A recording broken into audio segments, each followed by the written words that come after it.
Social media पर अपनी शादी से तहलका मचाने वाले 60 साला हकीम बाबर को जहर देकर मारने की कोशिश। लेकिन कहानी सिर्फ जहर की नहीं, कहानी है रावलपिंडी के एक आम से हकीम की, जिसकी पहली शादियां, करोड़ों का कारोबार और फिर अचानक 26 साल की लड़की से मोहब्बत ने उसे पूरे पाकिस्तान का सबसे बड़ा वायरल स्टार बना दिया है। और अब इसी शहर पैसों की वजह से उनकी जान लेने की कोशिश की जा रही है। हकीम बाबर आखिर हैं कौन, वो पहले क्या करते थे, उनकी कितनी शादियां हैं और उन्हें जहर कब और किसने दिए हैं इस व्लॉग में सब कुछ तफसील से।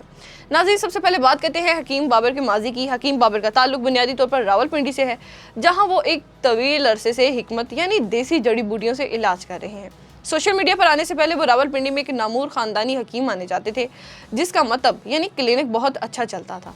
वो मर्दाना अमराज, जोड़ों के दर्द और दीगर पेचीदा बीमारियों के लिए देसी अद्वियात और मजून तैयार करते थे। वो कोई गरीब आदमी नहीं थे, बल्कि हिकमत के इस पेशे से उन्होंने अच्छा खासा नाम और पैसा कमा रखा था।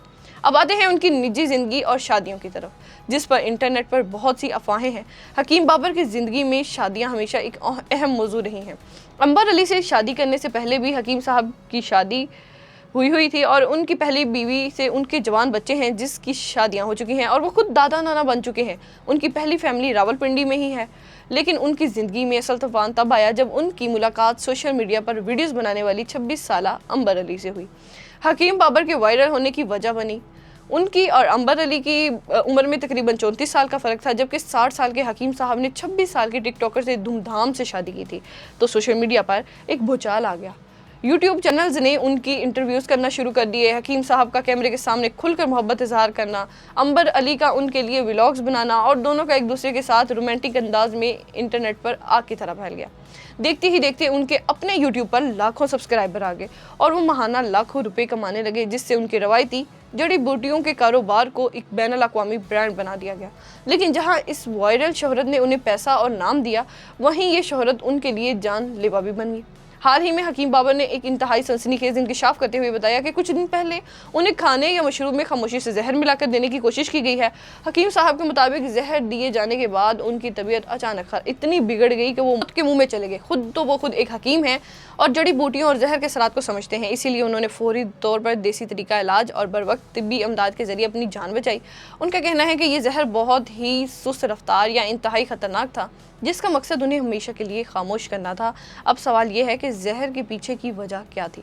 नाज़रीन, हकीम बाबर ने अपने बयान में किसी का नाम तो नहीं लिया, लेकिन उन्होंने दो बड़े इशारे दिए हैं। पहली वजह पैसा और हसद। वायरल होने के बाद उनकी अद्वियात की सेल्स इंटरनेशनल लेवल पर पहुंच चुकी थी और यूट्यूब से भी भारी कमाई होने लगी। उनके मुताबिक कारोबारी हासिदीन उनकी ये कामयाबी हजम नहीं कर पा रहे। दूसरी वजह है ख़ानदानी जायदाद और तनाज़ात। उम्र के इस हिस्से में दूसरी शादी करने और अपनी दौलत और जायदाद का रुख नई फैमिली की तरफ मोड़ने की वजह से कुछ करीबी हल्के भी उनसे शायद नाखुश थे। हकीम बाबर ने अब हुकूमत पंजाब और पुलिस से बाकायदा अपील की है कि उन्हें सिक्योरिटी फराम की जाए और उनके खिलाफ होने वाली उस गहरी साजिश को बेनकाब किया जाए। तो दोस्तों, ये थी रावलपिंडी के हकीम बाबर की वायरल लाइफ से लेकर जहर के उस होलनाक वाक़े तक की पूरी तफसील। आपके ख्याल में हकीम साहब को रास्ते से हटाने की कोशिश किसने की? सुनने में तो ये आ रहा है कि उनके बहुत करीबी दोस्त हैं। तो नाज़रीन, क्या ये उनकी ख़ानदानी रंजिश है या कारोबारी दुश्मनी? अपनी कीमती राय नीचे कमेंट में ज़रूर लिखें, वीडियो को शेयर करें और चैनल को सब्सक्राइब करना ना भूलें। मिलते हैं अगली वीडियो में, तब तक के लिए मुझे दें इजाज़त। अल्लाह हाफिज़।